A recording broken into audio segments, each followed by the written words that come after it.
안녕하세요. 유니브 클래스 입시 이야기 윤여정입니다. 3월 새 학기이기도 하고 이제 생기부에 대해서 기본부터 천천히 따라갔으면 하는 바람으로 오늘은 생기부의 기초편, 생기부가 도대체 뭐냐, 생기부는 어떻게 구성되어 있는지에 대한 얘기를 해보려고 합니다. 생활기록부는 총 8가지 항목으로 기재가 되어 있고요. 1페이지에 맨 처음에 인적, 학적 사항부터 나와 있습니다. 학생 정보, 그 다음에 학적 사항, 특기 사항으로 구성되어 있고요. 예전에 블라인드 전에는 고등학교에 입학을 했다가 얘가 특목이나 전사고로 전학을 갔거나 특목 전사고에 입학을 했다가 일반고로 전학을 했거나 이런 것들을 좀 한 번에 볼 수 있었는데 요즘에는 블라인드 때문에 그런 것들은 나머지 다른 활동에서 미루어 짐작할 수 있는 정도고 뭐 이거는 그냥 기본적인 인적, 학적 사항을 표현했다 이렇게 보시면 될 것 같아요. 두 번째로 나오는 출결사항입니다. 수업 일수, 결석, 지각, 조퇴, 결과, 특기 사항이 있고요. 인정, 질병이나 기타, 그 다음에 미인정 이렇게 구성되어 있다라고 보시면 됩니다. 우리가 여기서 두 가지 정도를 말씀드릴 수 있을 것 같은데 인정으로 질병이나 기타가 10일 이상 있거나 이러면 상담하러 오셨을 때 이거 성실성에 문제되지 않나요? 하고 물어보시는 부모님들이나 친구분들이 간혹 있으세요. 미인정이 아닌 상황에서의 인정이 결석이나 지각이나 조퇴가 많은 것은 인성이나 성실성에 영향을 미치지 않습니다. 그래서 그것에 대해서 걱정하지 않으셔도 되고요. 두 번째, 미인정에 결석이 있거나 지각이 있거나 조퇴 결과가 있을 때 물론 이게 많으면 문제가 되기는 하는데 요즘에 온라인 수업으로 특히 아이들이 공포스럽게 생각하는 게 결과와 지각이거든요. 결과나 지각이나 조퇴가 4, 5에 있다고 해서 그것이 이 아이의 인성이나 공동체성이나 성실성에 미치는 영향은 이 이후의 활동이 어떻게 되느냐에 따라 달라진다 이렇게 말씀을 드릴 것 같아요. 그러니까 창체의 활동이라던가 교과 활동이나 다른 활동으로 이 아이가 충분히 공동체성이 보이고 성실하다라고 하면 이 아이한테 대단히 치명적이지 않아요. 근데 다른 활동에서도 그게 보이지 않는데 지각이 있거나 조퇴 결과가 있다. 그러면 이 친구는 그 부분에서 마이너스 되는 요소가 많을 수 있다. 그래서 이거 하나만 갖고 단순하게 너는 된다 안 된다라고 얘기할 수는 없다. 세 번째로 기재되는 건 수상 경력입니다. 2021학년도까지는 모든 수상 경력이 반영이 됐고요. 2022학년도, 2023학년도는 학기당 하나씩 수상이 반영되도록 되어 있습니다. 그리고 2024학년도가 되면 수상은 미반영으로 바뀝니다. 다만 여기서 포인트는 내가 가고자 하는 어떠한 진로와 연계돼서 뭔가 깊이 있는 프로그램을 하고 탐구할 수 있는 대회 같은 경우는 고려해 볼 수도 있다. 수상 미반영이니까 저는 안 해도 되죠? 이렇게 생각하지는 않으셨으면 좋겠다라는 말씀 드리고 싶어요.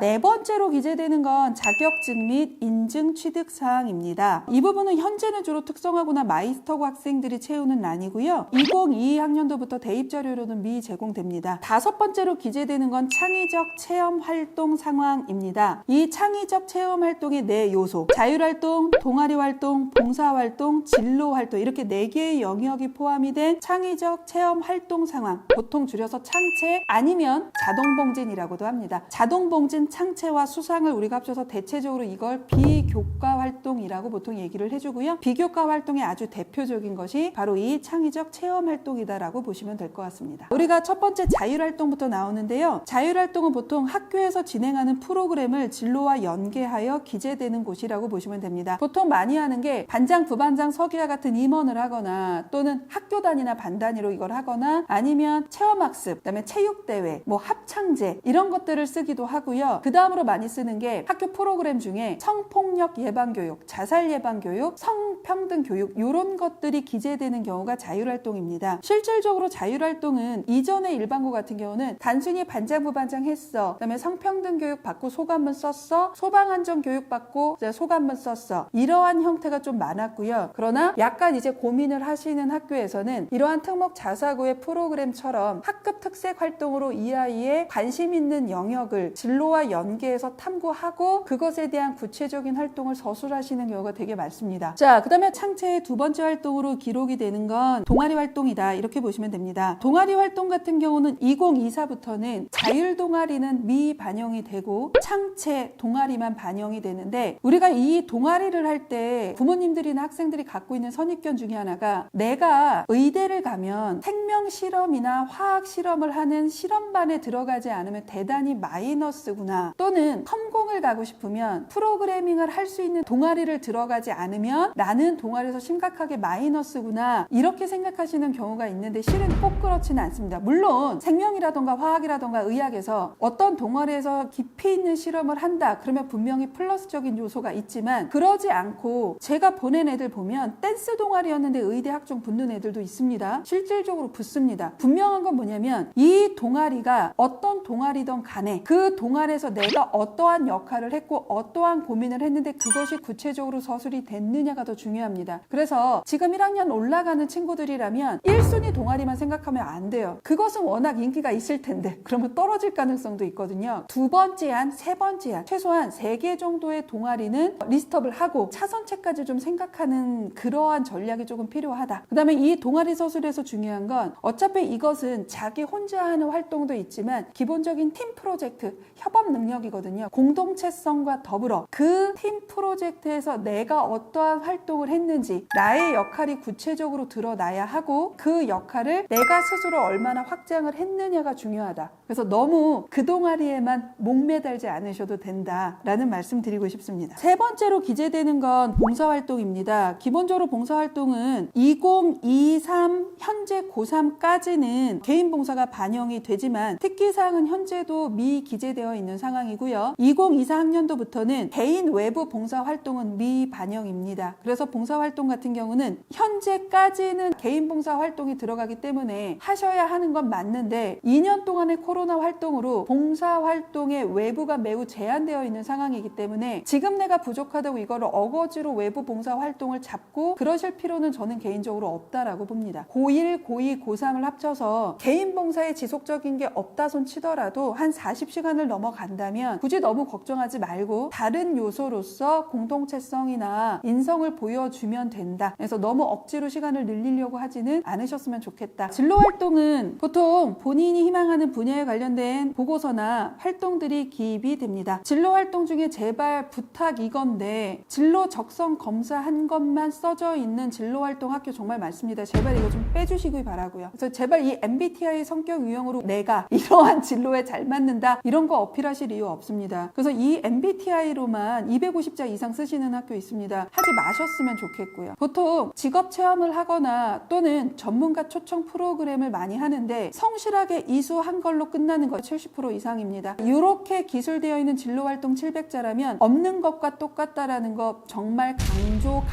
강조해드리고 싶습니다. 창체활동 중에 자율활동, 동아리활동 500자예요. 근데 진로활동 700자입니다. 정말 여기에서는 내가 현재 관심 있는 것을 얼마나 깊이 있게 적극적으로 확장했느냐를 보여줄 수 있는 정말 좋은 프로그램들이 있는데, 아이들이 대부분 그냥 전공체험 프로그램 했고 이러한 직업의 세계를 알게 됐고, 그래서 내가 이 직업에 대해서 조금 더 확고한 직업관을 갖게 됐으므로 기술이 되고 끝나버린다면 그거는 정말 쓰셔도 안 쓰셔도 무방하다. 어떠한 직업 체험을 하든 전문가 초청을 하든 그 초청의 내용, 강연의 내용이 무엇인지 좀 미리 확인을 하고, 이것을 현재 내가 관심 있는 것과 어떻게 확장해서 어떤 책을 읽을지 미리 학기당 하나 정도는 좀 리스트업을 하고 그것을 확장하는 노력, 이러한 자기 주도적 학습 능력 충분히 보여줄 수 있습니다. 일반고 친구들. 그러니 제발 그냥 주어진 거 하고 소감만 쓰고, 내가 기계 좋아했는데 나는 기계공학자 수업 들었어, 그거 전문가 강연했어, 그러니까 알아주겠지, 헛된 희망은 안 가지셨으면 좋겠습니다. 6번째로 기재되는 건 교과 학습 발달 상황입니다. 부모님들이 익숙하게 아시는 교과 내신 성적이 들어가 있습니다. 과목, 단위수,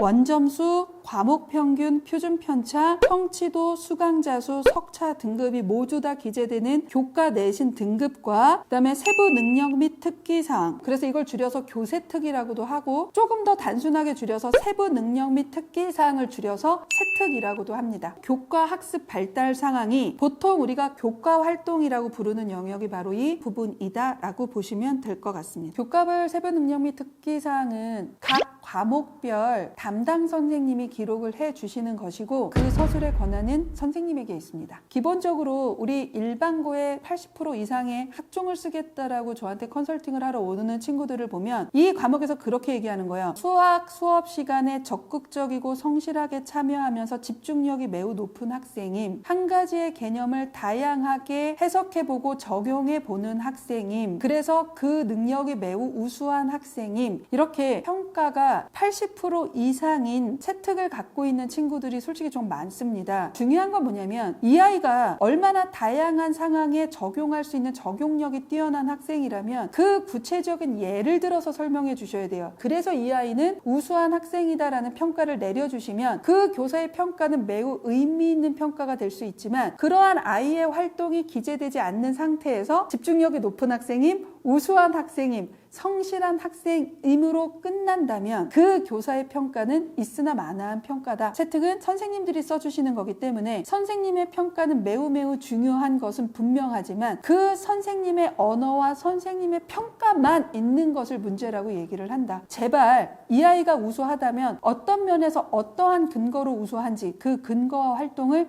꼭 써주시기를 부탁드립니다. 제가 왜 세특이 중요한지는 여러 번 말씀을 드렸듯이 2024 이후부터는 자소서가 폐지가 됩니다. 그리고 자기주도 학습 능력을 오롯이 보여줄 수 있는 가장 중요한 요소가 세특이기 때문에 세특을 강조합니다. 예컨대 진로활동이나 자율활동이나 동아리활동은 주어진 프로그램이 있고 그 프로그램으로부터 시작하지만 세특은 주어진 수행평가를 내가 혼자서 확장할 수 있어요. 그러니까 오로지 개인의 학습 능력이 조금 더 많이 강조되는 것이 세특이기 때문에 과목별 500자의 세특 하나하나는 작은 자소서라고 생각을 하시고 이전에 대학에서 발표한 다양한 좋은 자소서의 사례가 있어요. 이런 것들을 조금 참고 자료를 해주셔도 좋겠습니다. 7번째로 기재되는 것은 독서활동 상황입니다. 독서활동 상황은 도서명과 저자만 기재되어 있고요. 그 다음에 2024 학년도부터는 이것 자체도 미반영으로 바뀐다. 이렇게 보시면 됩니다. 고3 올라가셨을 때 독서 건수가 부족한데 몇 권을 더 채워야 될까요? 라는 고민은 굳이 안 하셔도 될 것 같습니다. 다만 최소한의 형식미는 갖춰라. 일정 권수는 어느 정도는 써두시되 그 이상을 굳이 어거지로 막 넣으셨다가 학생부 종합전형의 면접 보실 때 큰 코 다치는 친구들 가끔 있습니다.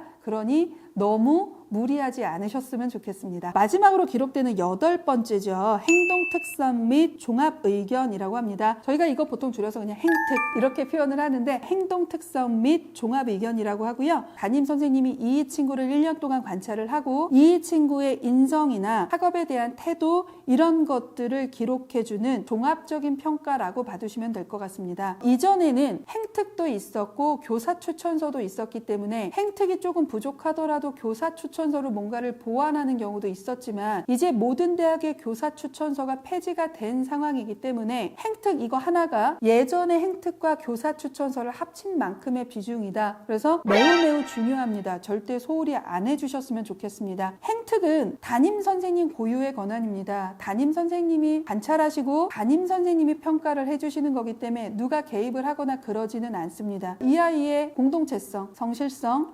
리더십, 학업에 대한 태도, 학업 역량에 대해서 서술을 해주실 때는 그거에 근거가 되는 이 아이의 행동 또는 어떠한 활동 이런 것들을 꼭 같이 써주셨으면 좋겠다라는 말씀 드리고 싶습니다.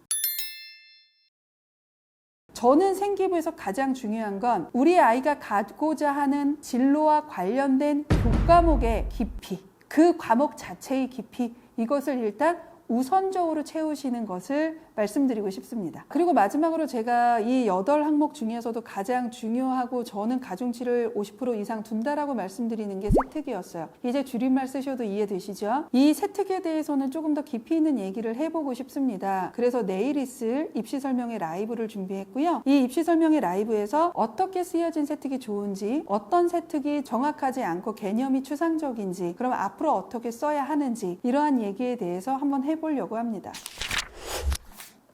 오늘은 생기부란 무엇인가라는 기초 입문편을 한번 해봤습니다. 생기부는 1학년 때부터 계획을 가지고 철저하게 관리하지 않으면 3학년 돼서 생기부가 마무리된 상태에서 후회하는 친구들 많습니다. 그래서 이 영상부터 잘 따라오셔서 틈이 없는, 그리고 우리 아이가 원하는 대학에 가기에 적합한 생기부를 만들 수 있도록 저도, 그다음에 저희 유니브 클래스도, 부모님들도, 우리 친구들도 노력했으면 좋겠습니다. 더 좋은 입시 정보가 궁금하시면 좋아요와 구독 부탁드립니다. 감사합니다.